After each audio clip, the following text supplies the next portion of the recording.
Hello friends, என்னோட பேர் Hemamalini. Welcome to Malini's dhaba. இன்றைக்கி நம்ம சேனலில் பாரம்பரியமான பாசிப்பயிறு லட்டு எப்படி செய்கிறதுனா பார்க்க போகிறோம். பொதுவாகவே நம்ம பாசிப்பயிறு லட்டை சர்க்கரை போட்டு செய்வோம். ஆனால் இன்றைக்கி ரொம்ப டிஃப்ரெண்ட்டாக இருக்கணும், அதே நேரத்தில் ரொம்ப ஆரோக்கியமாக இருக்கணுன்றதுக்காக நான் சர்க்கரைக்கு பதிலாக நான் வெல்லம் சேர்த்துருக்கேன். டேஸ்ட் ரொம்ப பிரமாதமாக இருக்கும். வீடியோவுக்கு போகிறதுக்கு முதல்ல இது வரைக்கும் நம்ம சேனலில் சப்ஸ்கிரைப் பண்ணாமல் இருந்தால் மறக்காமல் சப்ஸ்கிரைப் பண்ணி வச்சுட்டு பக்கத்தில் இருக்க பெல் பட்டனையும் ப்ரெஸ் பண்ணி வச்சுக்கோங்க. அப்போ தான் நான் போடுற வீடியோஸ் உங்களுக்கு நோட்டிஃபிகேஷனில் வரும்.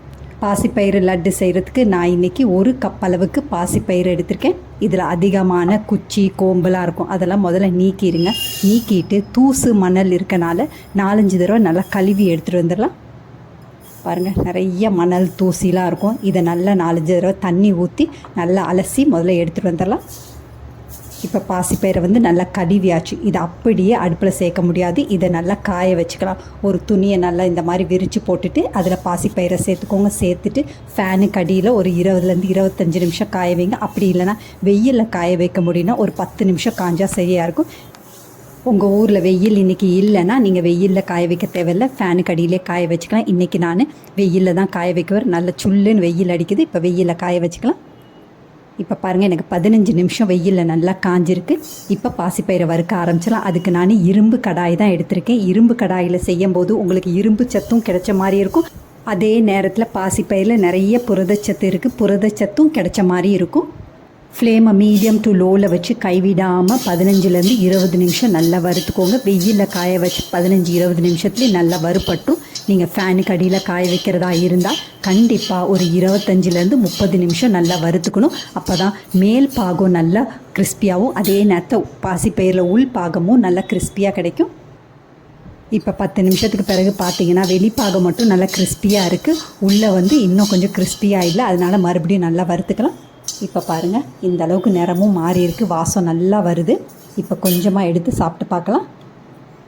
இப்போ நல்லா முறுமுறுன்னு இருக்குது. இந்த சமயம் அடுப்பை ஆஃப் பண்ணிவிட்டு இதை நல்லா கூல் ஆனோன்னு மிக்ஸி ஜாரில் சேர்த்து நல்லா பவுடர் மாதிரி அரைச்சிக்கலாம்.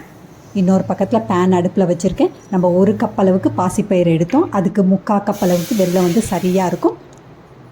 இதில் 1/2 கப் அளவுக்கு தண்ணி சேர்க்குறேன். தண்ணியும் சேர்த்துட்டு ஃப்ளேமை மீடியமில் வச்சு நல்லா கலந்து விட்டுக்கோங்க. வெல்லம் நல்லா கரையிறதுக்காக நல்லா கலந்து விட்டுக்கோங்க. இந்த மாதிரி 1/2 கப் அளவு தண்ணி சேர்த்திங்கன்னா உங்களுக்கு லட்டு நல்லா சாஃப்டாக இருக்கும், அல்வா மாதிரியும் இருக்கும். அதே நேரத்தில் லட்டு நல்லா சாஃப்டாக இருக்கும். உங்களுக்கு நார்மலாக வழக்கமாக நம்ம செய்கிற மாதிரி லட்டு வேணும்னா 1/4 கப்லேருந்து 1/3 கப் அளவுக்கு தண்ணி கரெக்டான மெஷர்மெண்ட்.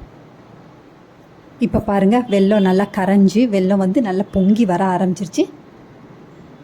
இப்போ கொஞ்சமாக எடுத்து பார்த்தீங்கன்னா இந்த மாதிரி நல்லா பிசு பிசுன்னு இருக்கணும். இந்த மாதிரி வந்தோடனே அடுப்பை ஆஃப் பண்ணிவிட்டு இது வடிகட்டி ஒரு பக்கத்துக்கு எடுத்து வச்சுக்கலாம். இன்னொரு பக்கத்தில் அதே கடாய், இரும்பு கடாய் தான் அடுப்பில் வச்சுருக்கேன். இதில் 2 டேபிள் ஸ்பூன் அளவுக்கு நெய் சேர்த்துக்கோங்க.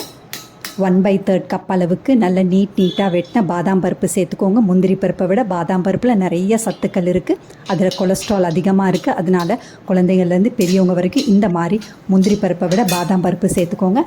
டேஸ்ட்டும் ரொம்ப நல்லாயிருக்கும். இந்த அளவுக்கு நல்லா வறுப்பட்டோன்னு நம்ம ஏற்கனவே பவுடர் பண்ணி வச்சுருக்க பாசிப்பயிரை சேர்த்துக்கலாம். பாசிப்பயிரை ரொம்ப பவுடராக அரைக்கக்கூடாது, கொஞ்சமாக கொரகொரப்பாக, ரவையை விட கொஞ்சம் அதிகமாக நல்லா கொரகொரப்பாக அரைச்சிக்கோங்க. இதையும் சேர்த்துட்டு நல்லா கலந்து விட்டுக்கோங்க. இந்த அளவுக்கு கலந்து விட்ட பிறகு நம்ம வடிகட்டி வச்சுருக்க வெள்ளைப்பாகை சேர்த்துக்கலாம். அதையும் சேர்த்துட்டு நல்லா கலந்து விட்டுக்கோங்க. ஃப்ளேமை மீடியம் டு லோலேயே வச்சு நல்லா கலந்து விட்டுக்கோங்க.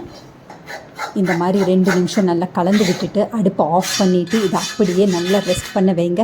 நல்லா கூல் ஆனோன்னு, அதாவது நல்லா ரூம் டெம்பரேச்சர் வந்தோடனே நம்ம லட்டு பிடிக்க ஆரம்பிச்சிடலாம். 2 நிமிஷம் நல்லா கலந்து வச்சுக்கோங்க. இப்போ சரியாக இருக்கும். இப்போ அடுப்பை ஆஃப் பண்ணிவிட்டு இதை அப்படியே மூடி போட்டு நல்லா ரெஸ்ட் பண்ண வைக்கலாம். இப்போ பாருங்கள், எனக்கு 1/2 மணி நேரத்துக்கு மேலே ஆயிடுச்சு. நல்ல சூடும் நல்லா ஆறி இருக்குது, கை பொறுக்கிற சூட்டுக்கு மேலே வந்துருச்சு.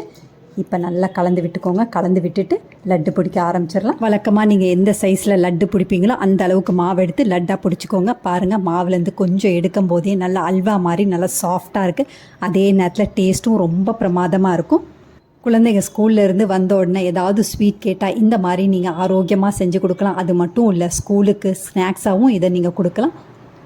பாருங்கள், மீதி உள்ள எல்லாத்தையும் இதே மாதிரி பிடிச்சி ஒரு பக்கத்துக்கு எடுத்து வச்சுக்கலாம். ரொம்ப அருமையாக இருக்கும், டேஸ்ட் ரொம்ப பிரமாதமாக இருக்கும். வழக்கமாக செய்கிற பாசிப்பயிறு லட்டை விட இது ரொம்ப அருமையாக இருக்கும். இதே மாதிரி அளவுகளோட நீங்களும் இந்த பாசிப்பயிறு லட்டை செஞ்சு பார்த்துட்டு எப்படி இருக்குன்னு கமெண்ட் பண்ணுங்கள். பிடிச்சிருந்தா இந்த ரெசிபியை உங்கள் ஃபேமிலி ஃப்ரெண்ட்ஸோட ஷேர் பண்ணுங்கள், லைக் பண்ணுங்கள், சேவ் பண்ணி வச்சுக்கோங்க. இந்த மாதிரி ஆரோக்கியமான ரெசிபீஸ் வேணும்னாலும் மறக்காமல் நம்ம சேனலை சப்ஸ்கிரைப் பண்ணி வச்சுக்கோங்க. தேங்க்ஸ் ஃபார் வாட்சிங் ஃப்ரெண்ட்ஸ்.